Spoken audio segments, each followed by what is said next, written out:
Salam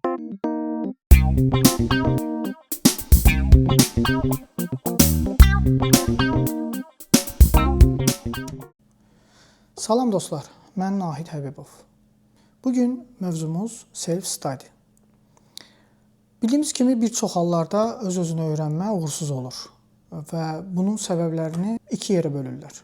Bəziləri deyir ki, yol xəritəsi düzgün deyil ya da yoxdur. Digəri də dərs vəsaitinin çatışmazlığı kimi sillabusun düzgün seçilməməsi, hətta birdən çox sillabus dəyişmək. Əslində bu sillabusla bağlı olan bir problem deyil. Çünki hardasa sillabusların bir çoxu bir-birinə oxşardır. Birində biraz əski, birində daha çox. Əslində yol xəritəsi bizə lazımdır, amma vaxtından əvvəl yox. Niyə belə dedim? Yol xəritəsi deyəndə bir çoxları bunu dərs vəsaiti ilə ya da başlanğıc dərs materialları ilə eyni sayır, amma yol xəritəsi bu deyil. Yol xəritəsi bizim təkmilləşmə periodunda hansı addımları, nələri, hansı hissələri, hansı vaxtda öyrənməyimiz haqqındadır. Yəni yol xəritəsi onsuz da axtarsaz, çox qarmaşıq bir sxemlə qarşılaşacaqsınız. Bu da sizi soyuda bilər. Məsələn, yol xəritəsi o vaxt bizə lazım olar ki, biz artıq müəyyən şeyləri öyrənmişik, artıq biz OOP bilirik, Solid bilirik, dizayn patternləri bilirik, data structure bilirik və sair şeyləri bilirik və artıq bizə yol xəritəsi lazımdır ki, özümüzü hansı səviyyədə daha yuxarı şəkildə təkmilləşdirə bilərik. Məsələn, arxitektural yanaşma, strukturu öyrənmək, MVC, MVVM ya da digər arxitekturaları necə tətbiq eləməklə bağlı yanaşmalar üçün bizə yol xəritəsi lazım ola bilər. Amma ilkin mərhələdə sintaksi öyrənmək ya da kodu öyrənmək üçün bizə yol xəritəsi yerinə sillabus bizim işimizi həll eləyir. Sualı belə qoyaq. Nə üçün əksər hallarda self-study uğursuz olur? Burada məqsəd birinci periodda bizim özümüzü tanımaqdan keçir. Çünki mən tələbələri də qəbul eləyəndə hər zaman buna fikir verirəm. Mən məntiq sualları ya da Swift-dən sual vermirəm. Mən birbaşa psixoloji yanaşıram və psixoloji olaraq o insanı tanımaq istəyirəm. Çünki iki qızıl qaydamız var. 1. Tanımadığın insana öyrədə bilməzsən. Bu, özünüz olsanız belə. 2. Tanımadığın cihaza məhsul yaza bilməzsən. İki halda da məsələnin özəyi tanımaqdan keçir. Məsələn, özünüzü necə tanıyırsınız? Nəyə hirslənirsiniz? Nəyə sevinirsiniz? Hansı halda fikrinizi tez dəyişdirirsiniz? Hansı halda disiplinlisiniz? Hansı halda siz o işdən qaçırsınız? Hansı nöqtədə sizi özünüzdən çıxartmaq olar? Nə qədər səbirlisiniz kimi amilləri bilməlisiniz. Bunları biləndən sonra hər bir halda başlamaq üçün standart hər hansı bir sillabusdan başlaya bilərsiniz. Sadəcə burada özümüzü tanımaq bizə ona görə lazımdır ki, sillabusu istədiyimiz kimi kontrol edə bilək. Yəni standart qayda necədir? Dəyişənlər, sabitlər, şərtlər, metodlar və s. bu şəkildə gedir. Bu azdan çoxa doğru gedir. Bu öyrənmək üçün daha münbit şərait yaradır. Amma o demək deyil ki, siz orada qalmalısınız. Təbii ki, bunu poza bilərsiniz. Əgər sizə uyğundursa, siz birbaşa funksiyonlardan başlaya bilərsiniz. Dəyişdirilə bilər. Sadəcə heç anlamadığınız mövzunu qabağa gətirə bilməyəcəksiniz. Çünki oraya gələnə qədər bir neçə şey bilməlisiniz. Bunun üçün də mənim 5A qaydam var. 5A 5 addım qaydasıdır. Niyə? Yanaşmalarımız belədir ki, biz bir şey öyrənmək istəyəndə daha yaxşı formada öyrənəcəyik deyə dala düşürük. Və beynimiz bizi ondan soyudur və qorxmağa başlayırıq. Bir anda psixoloji olaraq da bizə gərginlik gəlir. Bu da istər-istəməz istədiyimiz şeyi əldə etməyimizə kömək olmur. Mən sizə bunun üçün çox sadə bir nümunə vermək istəyirəm. Biz bəzən lazımsız vaxtda və lazımsız yerdə dərinə indikdə çox böyük sıxıntılarla qarşılaşırıq. Məsələn, tutalım ki, bir uşaq var, siz ona velosiped hədiyyə edirsiniz. Uşağın birinci eləmək istədiyi şey sadəcə velosipedi sürməkdir. Ola bilər ki, siz o velosipedə çox böyük məbləğ vermisiniz. Hətta gedib Mercedes şirkətindən almısınız. Üstündə monitoru var, birdən çox skorsu var. Siz bunları ona nə qədər izah eləsəz, bu o uşaq üçün önəmli deyil. Onun sadəcə istədiyi şey bir an öncə ona əyləşib sürməkdir. Biz də developmentə başlayanda bu formada əslində yanaşmalıyıq. Niyə? Biz detalına vaxtından əvvəl girəndə özümüzü tamam fərqli istiqamətdə ya da xaosun içində görürük. Və bunu görən beyin, psixologiya bizə deyir ki, ondan qaç. Çünki sən daha əvvəlindəsən, indi başlamısan, öyrənmək istəyirsən, amma təəssüflər olsun ki, yəni sən bir şey öyrənmək istəyirsən, amma tamam fərqli şeylərin dalıyca düşməli olursan. Çünki onu öyrəndikcə onun detalını bilmək istəyirsən, onu öyrəndikcə onun detalını bilmək istəyirsən və əsas məğzə qayıda bilmirsən. 5A qaydası nədir? Yəni 5 addım nə deməkdir? Əsas sillabusda olan, sizə uyğun olan 5 dənə hissəni götürürsüz. Məsələn üçün qeyd elədiyim kimi variable, constant, if else ya da else if də buna qatmaq olar. Guardlet kimi ya da guardın özünü də qatmaq olar. Functiondan əvvəl buna qatmaq olar switch case, enum kimi prosesləri. Əsas 5 dənəsini, 5 addımı ələ alırsınız və bunu bir-biri ilə işləyərək öyrənməyə başlayırsınız. Qeyd elədiyim kimi təkmilləşə öyrənmək lazım deyil. Öyrənmək lazımdır. Lazımı gəldikcə o anda o hissə üçün təkmilləşmək lazımdır. Yəni mən buranı bilirəm, gedim bunun bütün detallarını öyrənim, o cür də yanaşmaq lazım deyil. Çünki yenə də burada xaos var və sizi bir yerdən sonra ilişdirəcək və tamam fərqli istiqamətə getməli olacaqsınız. Və bundan əlavə birdən çox, yəni çoxlu imkanlar görəndə hardan başlayacağınızı bilmirsiniz. Düşünün, gedmişsiniz bir ayaqqabı mağazasına, 3 dənə ayaqqabı var, üçündən birini seçib alırsınız. Bir də var, gedmişsiniz ayaqqabı mağazasına, 1000 dənə ayaqqabı var. Siz onun içindən hansını seçəcəyinizi bilmirsiniz. Yəni təklif çox olanda seçim də çətin olur. Burada da siz özünüz üçün öyrənmə prosesini çoxaltdıqca, daha qarmaşıq hala saldıqca insan öyrənmək istəmir. Bundan qaçmaq üçün nə etmək lazımdır? Basit nümunə verim. Deyək ki, biz bir iOS developer self-study eləyir. Bu insan nə etməlidir? Məsələn, variable-dan başladı, variable-ın məntiqini bildi, variable nə edir? Bir dəyər saxlayır və o dəyişdirilə biləndir. Qısa və konkret. Artıq bunu biləndən sonra o variable-a qabaqcadan hər hansı bir type vermədən məlumat yazıb bir neçə nümunə eləyir və onun necə dəyişdirə bildiyini görür. Daha sonra deyək ki, type-ları öyrəndi, sadə bir dəyişən yaratdı. Var, name, type string, default dəyərdə hər hansı bir şey.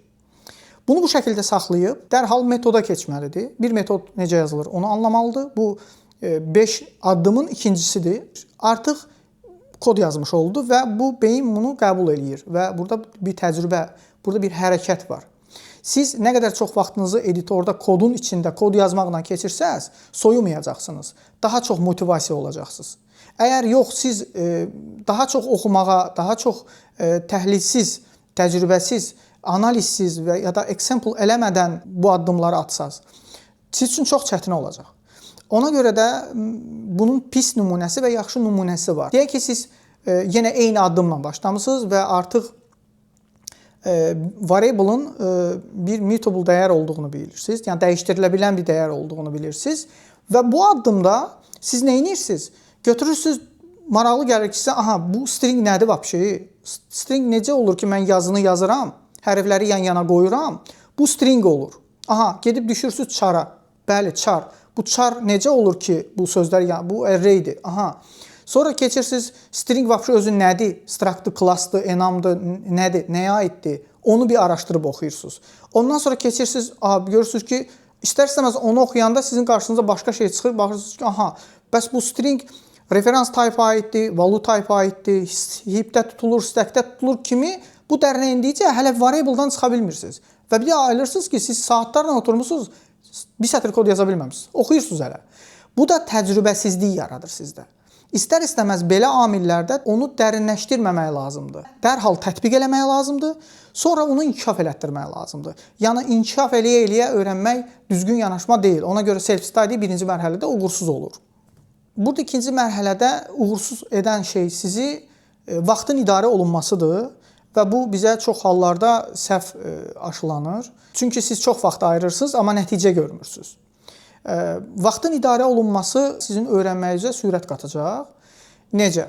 Məsələn, deyək ki, universitetdə ya da orta məktəbdə, attestat imtahanında ya da universitetdəki imtahanlarda hər zaman bunu görmürsünüz. Test hazırlığı və s. kimi proseslərdən keçirsiniz və burada görürsünüz çoxlu oxumağın faydası var. Əzbərə daha çox hazırlaşırsınız ki, əzbər oxuyursunuz, sonra əzbərləyib, sonra onların cavablarını yadda saxlamağa çalışırsınız. Amma bu öyrənmədikcə self-study eləyəndə, development və bunun kimi işlərdə istifadə eləyəndə effektiv olmur. Bunun səbəbi nədir? Çünki development məğzi olan bir mexanizmdir və hər bir halda sizə bir result qaytarır. Boş çıxan tərəfi yoxdur. Bir şeyin bir neçə üsulu var həll olunması üçün. Məntiqin rol oynadığını görürük. Burada əzbər işə yaramayacaq. Sizin məntiqiniz çoxlu kod yazmaqla təkmilləşir və bu məntiqi işlətdikcə də daha çox yaxşı məntiq qurmağı bacarırsınız. Deməli, burada nə lazımdır bizə? 6 saat bir mövzunun üstündə qalmaqla iş olmur və bizə xeyir verməyəcək.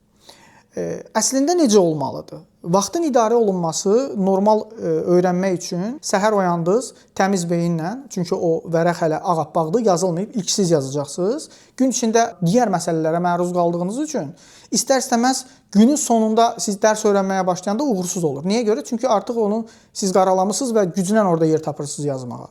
Amma səhər duranda ya da ilk olaraq bu işlə məşğul olanda burada siz özünüzə daha təmiz bir sahə yaratmalısınız. Ona görə siz başlayanda 2 saat ya da 2 saat yarım ələ alırsınız. Başlayırsınız oxumağa. Deyək ki, müəyyən addımlardan keçmisiniz. Klassların necə işlədiyin, struktun necə işlədiyin ya da protokollar necə işləyir, bunlar bilirsiniz və obyekt yönümlü proqramlaşdırma haqqında daha detaylı öyrənmək istəyirsiniz. Əsas prinsiplər necə işləyir, bir-biri ilə əlaqəsi nədir, ümumiyyətlə bu olmasaydı nə olardı və s. kimi mərhələlərə başlayırsınız. Deyək ki, OEP-yə başladınız. Siz 2 saat ya da 2 saat yarım OEP ilə məşğul olandan sonra başqa mövzu axtarırsınız. Ya da deyirsiniz ki, vaxtım var, mən burada Solid-i də öyrəndim. Ya da dizayn paternlərində oxuyum, görüm necə işləyir, nədir, nə formadadır. Və belə olduqda, inanın mənə, siz masadan qalxanda ən son nə ilə qalxmısınızsa, şuuraltı olan proses sadəcə o ən son masadan qalxdığınızı təhlil eləməyə başlayır. Onu anlamağa başlayır. Yəni, burada əzbərdən söhbət getmir, yadda saxlamağı demirəm. Sadəcə öyrəndiklərinizi təhlil eləyir beyin. O onu həzm eləyir. Həzm eləyəndə də siz faktiki olaraq sizin tutumunuz 2 saat yarımdırsa, siz ora 5 saatlıq şey yükləyəndə əvvəlki məlumatı beyin təhlil eləmir.